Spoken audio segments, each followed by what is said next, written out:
La vérité n'est jamais crue d'emblée. Elle attend le moment propice pour se révéler. Platon. J'espère que c'est son dernier. C'est ce que j'ai entendu Justine, ma belle-fille, murmurer à l'oreille de mon fils. Leur ton était à peine audible, mais les mots étaient clairs. Et surtout, c'était le jour de mes 70 ans. Je me tenais debout, au milieu de la pièce décorée de ballons et de banderoles qui annonçaient une fête d'anniversaire. Des invités souriants, des petits fours sur la table, et pourtant, ces mots ont figé le temps. Mon cœur a cessé de battre une seconde, pas à cause de la méchanceté, parce que pour la première fois j'ai compris. Depuis des années, Justine me lançait des piques voilées, des remarques perfides glissées entre deux sourires. Mais jamais elle n'avait osé franchir cette ligne. J'ai tourné la tête et croisé son regard. Elle a souri, un peu nerveusement, croyant peut-être que je n'avais rien entendu. Mais cette fois, j'ai décidé de ne pas détourner le regard.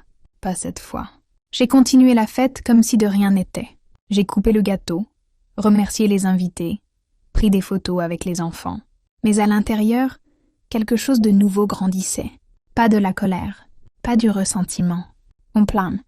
Le lendemain matin, je me suis assise avec mon carnet, celui où je notais depuis des années chaque petit détail, les remarques, les silences, les secrets que Justine pensait bien cachés. Car elle ignorait que, derrière mes airs de vieille dame distraite, j'avais des yeux partout. J'ai relu les notes, le voyage mystérieux de mon fils et Justine à Nice, les achats inconsidérés avec notre argent commun, les confidences chuchotées que j'avais surprises lors d'un déjeuner. Tout était là, prêt à être révélé. Et cette phrase, « J'espère que c'est son dernier », elle allait sceller son sort. Je n'étais pas seulement une vieille femme de 70 ans, j'étais sa belle-mère, et je savais comment transformer cette phrase en une leçon qu'elle n'oublierait jamais. Et toi? As-tu déjà entendu une remarque qui a tout changé? Raconte ton histoire en commentaire. Et surtout, abonne-toi. Demain, je te dévoilerai ce que j'ai découvert dans les secrets de Justine et comment j'ai transformé son venin en victoire. Le temps révèle tout, ce que les mots masquent, les actes finissent par trahir. Sophocle. Le lendemain, le soleil était levé depuis longtemps quand j'ai ouvert les volets. Le silence régnait dans la maison, mais mon esprit, lui, bourdonnait d'idées. Je n'avais jamais été une femme impulsive, mais cette fois, il ne s'agissait pas d'une simple pique ou d'un caprice de belle-fille. C'était une déclaration, une mise à l'écart public, et cela, je ne pouvais le laisser passer. Je suis allée chercher mon carnet, celui où j'avais consigné, presque sans y penser, les petits faits de ces dernières années. La fois où Justine avait détourné de l'argent pour financer ses achats personnels, la façon dont elle manipulait subtilement mon fils pour le monter contre moi, les voyages soi-disant professionnels, dont elle revenait toujours bronzée et étrangement silencieuse. Je me suis assise à la table, j'ai relu chaque page, chaque note griffonnée sur le coin d'un reçu ou au dos d'une liste de courses. Tout s'emboîtait, un puzzle que j'avais sous les yeux depuis trop longtemps, mais dont je refusais de voir l'image. Ce matin-là, j'ai décidé d'agir. Je n'ai pas téléphoné à mon fils, je n'ai pas écrit à Justine. Je suis allée voir mon avocat. En sortant du cabinet, le dossier était prêt. Il contenait des copies de relevés bancaires, des témoignages discrets d'amis, des dates, des preuves concrètes. Justine ne se doutait de rien. Elle pensait sans doute que sa petite phrase d'anniversaire serait vite oubliée. Mais moi, j'avais décidé que cette phrase serait le point de départ d'une nouvelle version de ma vie. En rentrant, j'ai croisé mon voisin, qui m'a salué gentiment. « Alors, cet anniversaire, c'était réussi ?» J'ai souri. « Oui, c'était mémorable. » Et dans ma tête, j'ai pensé, il ne sait pas encore à quel point cet anniversaire a changé ma vie. J'ai rangé les papiers, préparé un café et allumé mon ordinateur. J'ai commencé à rédiger une lettre qui mettrait Justine face à ses mensonges. Pas un cri, pas une dispute, juste une vérité, posée calmement, avec des faits qu'elle ne pourrait nier. Car, à 70 ans, on apprend que le vrai pouvoir, ce n'est pas de crier plus fort que les autres. C'est de parler avec une voix si claire que personne n'ose plus répondre. La justice silencieuse est celle qui frappe le plus fort. Sénèque. Les jours suivants, je me suis appliquée à rédiger ma lettre. Une lettre qui ne contenait ni accusation, ni insulte, mais des faits. Des détails précis, des preuves patiemment collectées au fil des années. Chaque ligne était un rappel, chaque phrase un miroir tendu à Justine. Elle y verrait sa duplicité exposée, ses mensonges démontés, ses petites trahisons révélées. Le dernier paragraphe? Une invitation. Pas pour un duel, mais pour une conversation où elle ne pourrait plus se défiler. Une fois la lettre prête, je l'ai envoyée par recommandé. Le cachet était apposé, le destin scellé. J'ai attendu, pas fébrilement, avec une étrange sérénité. Le vendredi suivant, mon fils m'a appelé. Sa voix tremblait. « Maman, qu'est-ce que c'est que cette lettre ?»« Justine, elle est bouleversée. » J'ai respiré profondément. « Ce n'est pas une lettre, mon fils. C'est un miroir. Regarde dedans. » Silence. Puis il a murmuré. « Est-ce que tout ça est vrai ?» J'ai fermé les yeux, plus vrai que ses sourires. Le soir même, Justine a tenté de m'appeler. Je n'ai pas décroché. J'avais dit ce que j'avais à dire. Et pour une fois, c'était à elle de trouver les mots. 2 jours plus tard, lors d'un dîner de famille improvisé, mon fils est venu seul. Il s'est assis en face de moi, l'air abattu. « Maman, je suis désolée, je ne savais pas. » J'ai posé ma main sur la sienne. « Ce n'est pas toi qui devais savoir. C'était elle. » Il a baissé les yeux. « Et maintenant ?» J'ai souri doucement. « Maintenant, tu choisis. Entre l'illusion et la vérité. » Il a hoché la tête. Et dans son regard, j'ai vu le poids de la décision. Pas contre Justine. Pour lui. Quand il est parti, j'ai regardé le silence se refermer derrière lui. Un silence apaisant, celui de la vérité révélée.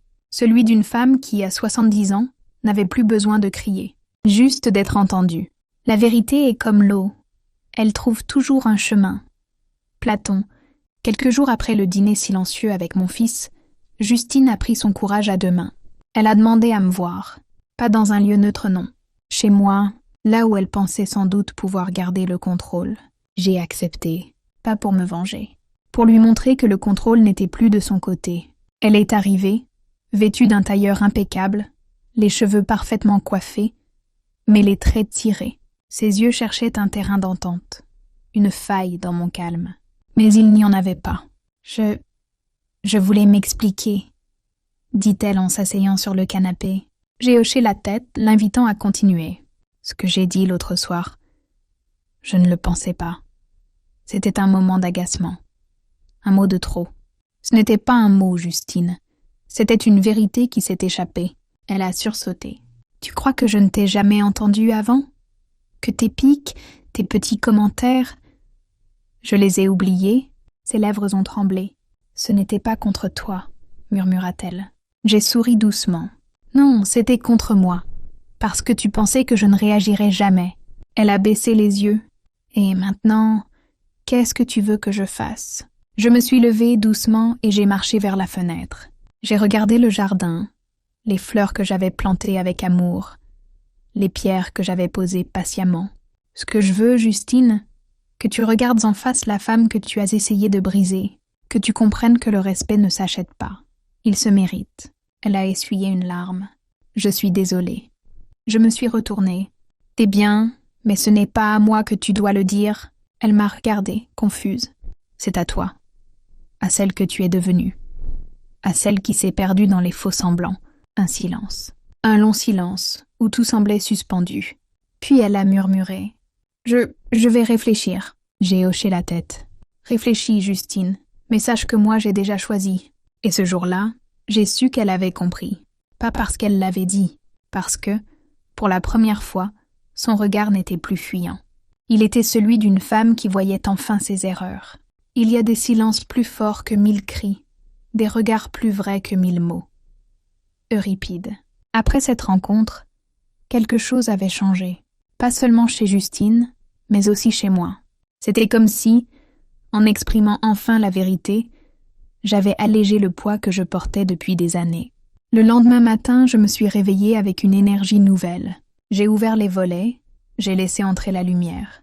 J'ai mis de la musique, j'ai préparé un petit déjeuner que je n'avais pas pris le temps de savourer depuis des mois.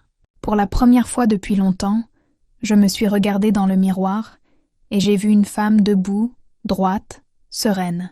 Pas parfaite, mais vraie. Mon fils m'a appelée en fin de journée. « Maman, je voulais te dire merci. » Je l'ai écoutée en silence. Merci de m'avoir ouvert les yeux, de m'avoir montré que j'étais aveugle, Ce n'est rien, mon chéri. Il fallait juste un peu de lumière. Tu penses qu'elle changera? Demanda-t-il incertain. J'ai réfléchi. Peut-être, mais ce n'est pas mon rôle de l'attendre. Moi, j'avance. Et c'était vrai. Ce jour-là, j'ai décidé d'aller plus loin. J'ai ressorti de vieux carnets, des idées de voyage que j'avais abandonnées. J'ai appelé une amie que je n'avais pas vue depuis longtemps et je lui ai proposé de déjeuner. Je me suis inscrite à un cours de peinture. Justine, de son côté, est restée discrète. Plus de messages, plus de regards fuyants lors des rares réunions de famille. Et moi, je savourais ce silence. Un silence qui n'était plus celui de la résignation, mais celui de la paix retrouvée. Je n'avais plus besoin de me justifier, plus besoin d'attendre qu'on me donne la place que je méritais. Je l'avais prise. Et je savais, au fond de moi, que c'était là ma véritable victoire. Pas d'avoir dévoilé les secrets de Justine, mais d'avoir retrouvé ma place. Une place que j'avais laissée vacante trop longtemps. La dignité d'une femme ne se crie pas, elle se vit. Simone de Beauvoir. Les jours passaient, et je sentais ce calme en moi s'installer pour de bon. Un matin, alors que je prenais mon café sur la terrasse, le téléphone a sonné. C'était mon fils. « Maman, Justine veut te parler. » Je me suis demandé pourquoi. Je n'avais rien d'autre à lui dire, mais j'ai accepté, curieuse. Justine est arrivée dans l'après-midi. Elle était différente. Pas d'arrogance dans ses gestes, pas de mépris dans ses yeux. Elle s'est assise, les mains tremblantes. Je sais que j'ai été horrible, que j'ai dit des choses que je ne pensais même pas. Je l'ai laissée parler. Je me sentais mise à l'écart, comme si je n'étais jamais à la hauteur. Alors j'ai cherché à te rabaisser et à te blesser. Et tu as réussi, ai-je dit calmement. Elle a baissé la tête. Mais tu m'as aussi montré que j'étais en train de me détruire. Ce n'est pas moi qui t'ai montré ça. C'est toi qui l'as compris. Un silence, un long silence. Elle a levé les yeux, hésitante. Est-ce qu'on peut recommencer? J'ai réfléchi. Justine, ce n'est pas un bouton qu'on appuie. Ce n'est pas on efface et on recommence. Elle a hoché la tête, les larmes aux yeux. Mais tu peux essayer. Pas pour moi, pour toi. Elle a souri faiblement. Merci. Quand elle est partie, je suis restée là, sur la terrasse, à regarder le ciel. Je n'avais pas besoin de plus. Je n'attendais pas qu'elle change. Je ne vivais plus dans l'espoir qu'elle me traite autrement. J'étais libre. Et ce silence, ce calme, était le plus beau cadeau que je pouvais me faire à moi-même. La véritable victoire n'est pas de voir l'autre tomber, mais de marcher droit, malgré tout. Sénèque. Quelques semaines plus tard, mon anniversaire approchait à nouveau. Cette fois, j'avais décidé que ce serait différent. Pas de grande fête, pas de décoration, pas de groupe familial WhatsApp. Juste moi, mes enfants, quelques amis choisis. Le matin du jour J, je me suis réveillée avec le sourire. Pas parce que j'attendais des excuses, pas parce que j'espérais un geste de Justine, parce que je n'attendais plus rien de personne. Je m'étais offert, pour ce nouveau départ, la seule chose qui comptait vraiment. Ma paix intérieure. Mon fils est arrivé, seul. Il m'a serré dans ses bras. « Joyeux anniversaire, maman. » J'ai vu dans ses yeux une sincérité qui ne m'était pas familière avant, une reconnaissance, peut-être même un peu de fierté. Justine n'était pas venue, mais elle avait envoyé un message.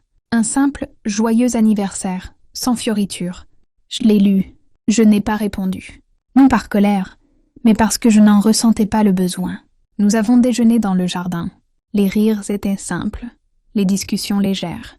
Pour la première fois depuis longtemps, je me suis sentie à ma place. Pas comme une vieille qu'on tolère par politesse. Comme une femme respectée, écoutée, aimée pour ce qu'elle était. Après le dessert, mon fils a murmuré « Maman, je voulais te dire, je t'admire. Tu as su rester digne. » J'ai souri. La dignité, mon fils, ce n'est pas refuser la douleur. C'est refuser qu'elle nous change. Il a hoché la tête. En rentrant le soir, seule, j'ai allumé une bougie.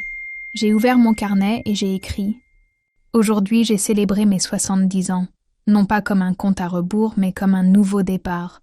J'ai appris que le silence est parfois plus fort que la plus violente des répliques, et que la victoire, la vraie, c'est d'avoir retrouvé la paix avec soi-même. » Et quand j'ai refermé mon carnet, j'ai senti, pour la première fois depuis longtemps, que j'étais libre.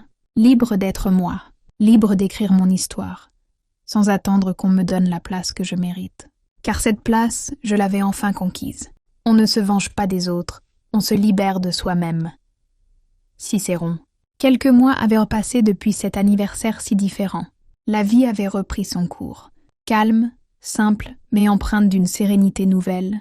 Je me réveillais chaque matin sans ressentir le poids du regard des autres, sans attendre le moindre signe de reconnaissance. Un après-midi, alors que je feuilletais un livre sous ma véranda, mon téléphone a vibré. Un message. De Justine. J'ai beaucoup réfléchi. Je voulais te dire que j'ai compris, que j'ai mal agi, et que je suis désolée. Je suis restée là, le regard fixé sur l'écran. Puis j'ai refermé le téléphone. Je n'ai pas répondu. Non pas par mépris, mais parce que certaines conversations doivent se terminer dans le silence. Le soir, j'ai invité quelques amis à dîner.